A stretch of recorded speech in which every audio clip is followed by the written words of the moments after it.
Good evening. अस्सलाम वालेकुम। कैसे हैं आप लोग? उम्मीद करता हूँ आप लोग खैरियत से होंगे। चलिए बच्चों, आज हम लोग पढ़ाई की शुरुआत करते हैं और समझते हैं धातु और अधातु क्या है। धातु अधातु क्या है? देखिए, धातु और अधातु, इसको समझने से पहले पहले इसके हम लोग सामान्य परिचय जानने से पहले, इनके भौतिक और रासायनिक गुण जानने से पहले, आइए उससे पहले हम लोग तत्व के बारे में जान लेते हैं कि तत्व क्या है। देखिए, ये तत्व का ही एक प्रकार है, धातु और अधातु, है ना। तो तत्व क्या है? तत्व वह शुद्ध पदार्थ है जिन्हें रासायनिक परिवर्तन द्वारा और अधिक सरलतम पदार्थों में विभाजित नहीं किया जा सकता और अधिक सरलतम पदार्थों में नहीं तकसीम किया जा सकता, उसे हम तत्व कह सकते हैं। यानी कि अगर हम अपने भाषा में कहें, या है ना, अपने भाषा में या डिफिनीशन के तौर पर ही अगर हम बात करें, तो वह शुद्ध पदार्थ जो केवल एक ही प्रकार के परमाणुओं से मिलकर के बना है, तत्व कहलाता है। अब तक इस दुनिया में तकरीबन 118 तत्वों की खोज हो चुकी है। तकरीबन 118 तत्वों की खोज हुई है अब तक, और इन तत्वों के भौतिक एवं रासायनिक गुणों के आधार पर इसे हम मुख्य रूप से दो भागों में विभाजित करते हैं। कुछ लोग तीन भागों में विभाजित करते हैं, है ना। एक धातु है, दूसरा अधातु है। जो लोग तीन भागों में इसे विभाजित करते हैं, धातु, अधातु, उपधातु के बारे में। लेकिन आज जो हमें पढ़ना है वो धातु और अधातु के बारे में पढ़ना है। तो धातु क्या है? देखिए, धातु जो है क्या है, अगर हम इसके बारे में बात करें कि धातु क्या है, तो धातु ये सामान्यतः ऐसे तत्व जो सामान्यतः ठोस होते हैं, ऐसे तत्व जो सामान्यतः क्या होते हैं, ठोस होते हैं, उसे हम धातु कहते हैं। अगर हम धातु के बारे में बात करें कि धातु किसे कहते हैं, है ना, तो धातु ऐसे पदार्थ जो सामान्य परिस्थितियों में ठोस होते हैं। लेकिन, है ना, मरकरी एक ऐसा धातु है जो साधारण ताप पर, जो सामान्य ताप पर, ये लिक्विड फेज में होता है। किस फेज में होता है? द्रव अवस्था में होता है। कौन? मरकरी। तो मरकरी इसका क्या है? अपवाद है। मरकरी क्या है? धातु का अपवाद है। यानी कि सब धातुएं तो किस फेज में होती हैं? ठोस फेज में होती हैं। सभी धातुएं किस फेज में होती हैं? ठोस अवस्था में होती हैं। लेकिन ये जो मरकरी है, ये क्या होती है? ये लिक्विड सामान्य ताप पर होती है, जो कि इसका अपवाद है ना। सभी धातुएं जो है कुछ न कुछ धात्विक चमक रखती हैं।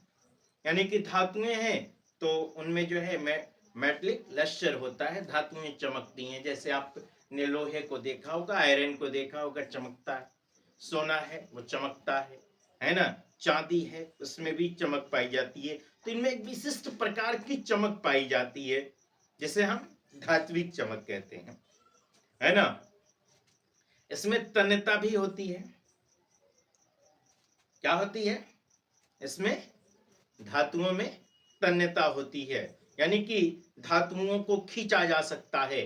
इसको खींच करके लंबी तारों में परिवर्तित किया जा सकता है। और सोना जो है, ये सबसे ज्यादा तन्य होने वाली धातु है ना। सबसे ज्यादा जो तन्य होती है धातु, वो सोना है। सोना, गोल्ड जो है, ये सबसे ज्यादा तन्य होती है। ये सबसे ज्यादा लंबी तार इससे खींची जा सकती है। लगभग जो है 1 ग्राम सोने में 2 किलोमीटर लंबी तार बनाई जा सकती है। यानी कहने का मतलब ये है कि, है ना, कि अगर 1 किलोग्राम सोना हो तो उससे 2 किलो मीटर लंबी तार बनाई जा सकती है, तैयार की जा सकती है। और मैं तो समझता हूं कि सरकार को अगर जो है सोने की तार ही लगवा दे तो ये सरकार को सस्ता पड़ेगा। लेकिन अगर सोने की तार लगवाती है ना, तो सस्ता तो सरकार को पड़ जाएगा, लेकिन फिर कई महिलाएं उस पर लटकी हुई भी नजर आएंगी। तो इस वजह से चोरी की एक वजह है ना, तो उस वजह से भी हो सकता है कि सरकार इस पर विचार नहीं कर रही हो, है ना। जो धातु होते हैं इनका घनत्व तो बहुत उच्च होता है। जो धातुएं होती हैं ये हमेशा इलेक्ट्रॉन को क्या करती हैं, त्यागती हैं और धनायन बनाने की प्रवृत्ति रखती हैं। जैसे सोडियम है ना, सोडियम धातु है, यह एक इलेक्ट्रॉन क्या करती है, त्यागती है, और एक इलेक्ट्रॉन त्याग करके ये धनायन बनाने की प्रवृत्ति रखती है ना। मैग्नीशियम है, ये भी जो है क्या करती है, मैग्नीशियम भी इलेक्ट्रॉन निकाल ली, ये 2 इलेक्ट्रॉन त्यागती है। इसके पास असल में 2 इलेक्ट्रॉन होते हैं, है ना। तो 2 इलेक्ट्रॉन त्याग करके ये क्या करती है, 2 इलेक्ट्रॉन त्याग करके ये जो है धनायन बनाने की ये भी प्रवृत्ति रखती है। इसी तरह से एल्युमिनियम है ना, तो एल्युमिनियम जो है ये 3 इलेक्ट्रॉन क्या करती है, त्यागती है ना। तो कुल मिला जुला करके धातु किसे कहते हैं, धातु का मतलब वह जो विद्युत तथा उष्मा के सुचालक और सामान्य परिस्थितियों में ठोस होते हैं, धातु कहलाते हैं। क्लियर हो गया। धातु एक किसे कहते हैं, सामान्य परिस्थितियों में पहली बात हमने कहा कि वे तत्व है ना, वे तत्व जो सामान्य परिस्थितियों में है ना विद्युत तथा उष्मा के सुचालक होते हैं। वे तत्व जो उष्मा तथा विद्युत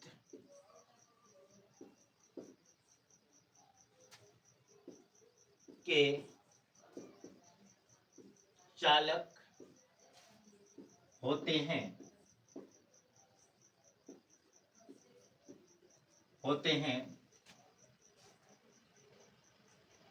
तथा ठोस होते हैं,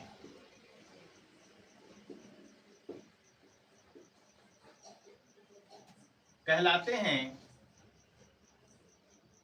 धातु कहलाते हैं।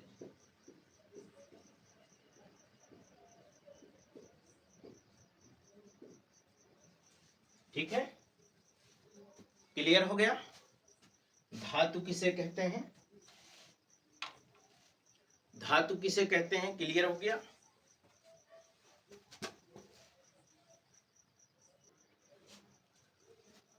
ठीक है, तो धातुएं कैसी होती हैं बच्चों, इनके जो गलनांक और क्वथनांक होते हैं वह भी बहुत हैवी होते हैं धातुओं के। अगर हम धातुओं की बात करें तो जब धातुएं जो होती हैं वो किसी एसिड से क्रिया करती हैं, है ना, जब धातुओं की किसी अम्ल के साथ क्रिया कराते हैं, है ना, तो धातुओं की अम्ल से क्रिया कराने पर जो है ये हाइड्रोजन गैस मुक्त करती हैं। धातु प्लस अम्ल, है ना, तो ये मान लीजिए सोडियम है आपका, ये आपका HCl है, तो इनसे क्या बनता है, sodium chloride NaCl plus H2 बन जाएगा। यहाँ 2 लगा दीजिए, यहाँ 2 लगा दीजिए, यहाँ 2 लगा दीजिए, ताकि बैलेंस हो जाए। ठीक है, तो जब धातुएं किसी अम्ल के साथ क्रिया करती हैं तो अम्ल के साथ क्रिया करने पर बनता है लवण और हाइड्रोजन गैस मुक्त करती हैं। ठीक है, ये बात क्लियर है। जैसे इसी तरह से अगर जो है ये आपका Zn है प्लस H2SO4 है ना, सल्फ्यूरिक एसिड के साथ ZnSO4 जिंक सल्फेट लवण बनाएंगे प्लस H2 हाइड्रोजन गैस, है ना। क्लियर है। जब धातुओं को हम, है ना, जब धातुओं को हम वायु के संपर्क में रखते हैं तो वायु के संपर्क में रखने पर धातुएं जो है क्या करती हैं, धातु का ऑक्साइड बनाती हैं। जब हम किसी धातु को, है ना, धातुओं को जो है ऑक्सीजन के साथ क्रिया कराने पर, किसके साथ, ऑक्सीजन के साथ क्रिया कराने पर, ऑक्सीजन के साथ जब हम क्रिया कराते हैं तो ऑक्सीजन के साथ क्रिया कराने पर जो हमें प्राप्त होता है क्या बनाती हैं, ये धातु ऑक्साइड बनाती है, धातु ऑक्साइड। ठीक है, क्या बनाती है, धातु ऑक्साइड। जैसे धातु है आपका Na प्लस ऑक्सीजन O2 आपका बन जाएगा Na2O। क्या बन जाएगा, Na2O, सोडियम ऑक्साइड। यदि मैग्नीशियम है ऑक्सीजन के साथ क्रिया कराते हैं तो ये हो जाएगा MgO, मैग्नीशियम ऑक्साइड, है ना। क्लियर हो रहा है कि नहीं कंसेप्ट, बोलिए। अगर इसी तरह से, है ना, ये जो है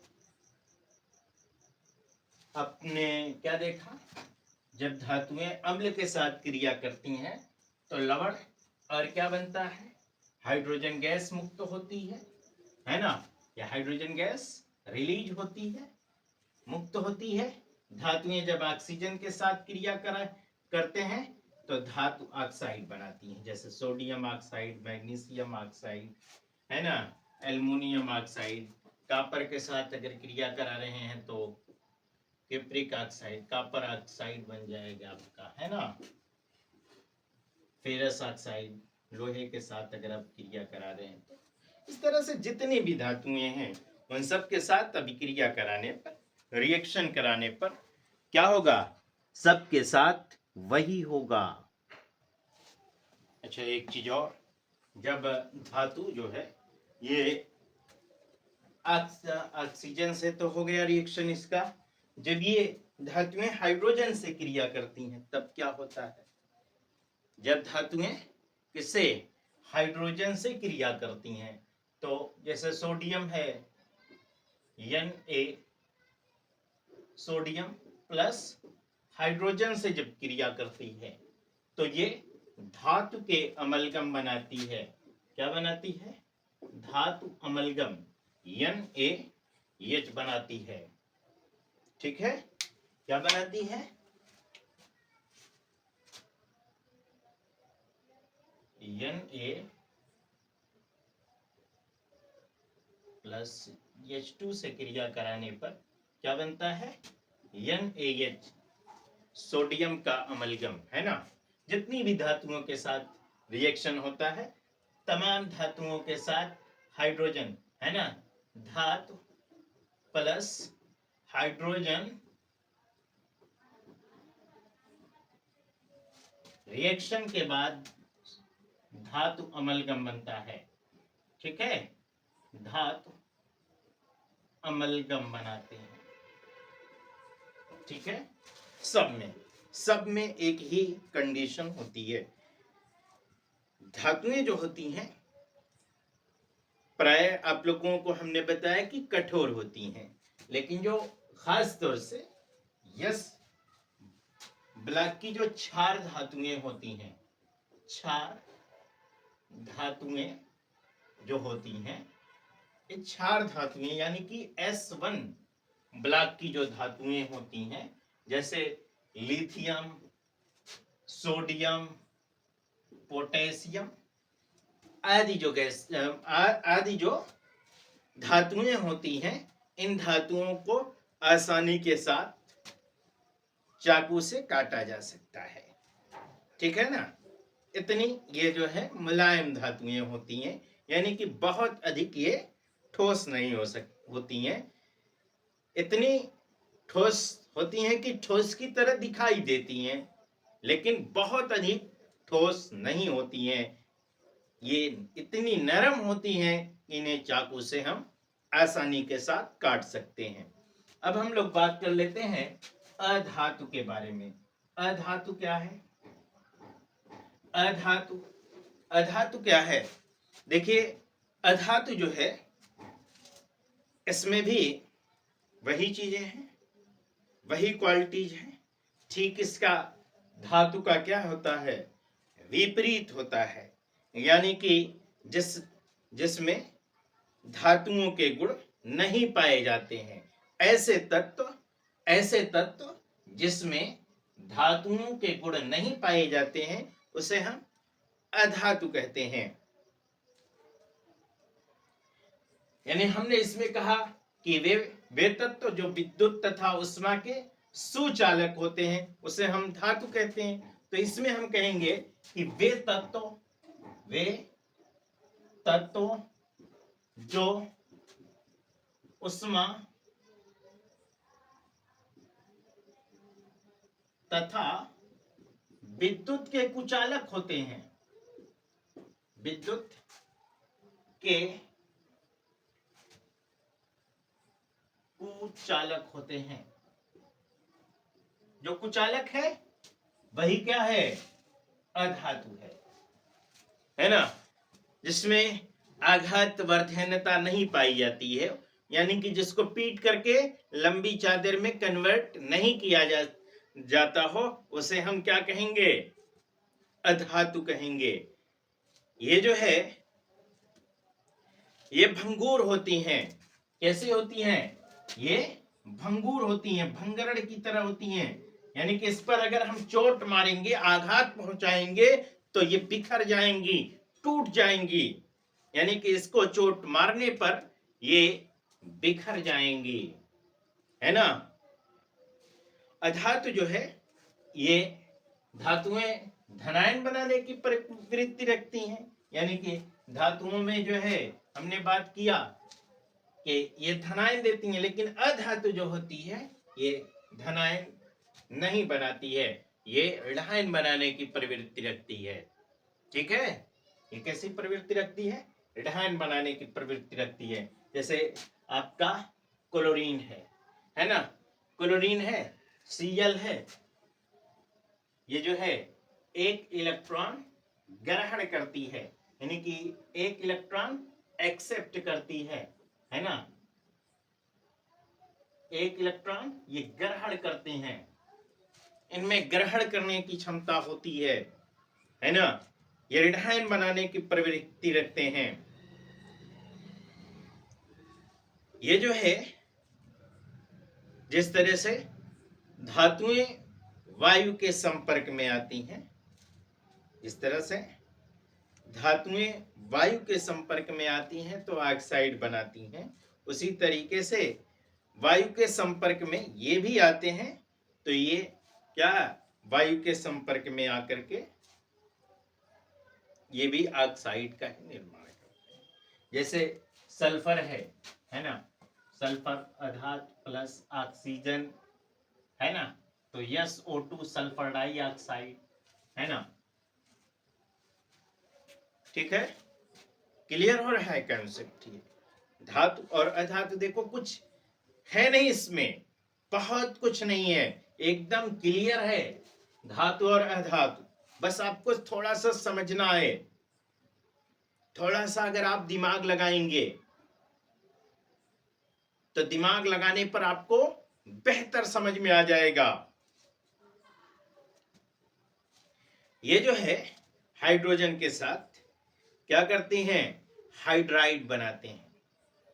हाइड्रोजन के साथ हाइड्राइड बनाते हैं, जैसे है ना नाइट्रोजन है N2 है ना, प्लस H2 के साथ रिएक्शन जब करता है तो हाइड्राइड NH3 बनाता है। ठीक है, 2NH3 तो हाइड्रोजन के साथ रिएक्शन करने पर अधातु, जब अधातु प्लस क्या हाइड्रोजन है ना, क्या बनाते हैं, इसके साथ हाइड्राइड बनाते हैं। क्या बनाते हैं, हाइड्राइड। ओके, क्लियर है, बोलिए बोलिए, क्लियर है, बोलिए। ठीक है, इनका जो गलनांक होता है और क्वथनांक होता है ये लो होता है। ये जो है विद्युत और उष्मा के कुचालक होते हैं। ठीक है, अब हम लोग कल बात करेंगे धातु अधातु के गुणों को ध्यान में रखते हुए, जैसे इसमें भौतिक अवस्था के में जो है साधारण टेम्परेचर क्या है, चमक क्या है, घनत्व क्या है, कठोरता क्या है, आघात वर्धन्यता क्या है, उसमें चालकता क्या है, इन तमाम बातों को ध्यान में रखते हुए हम लोग कल बात करेंगे, है ना,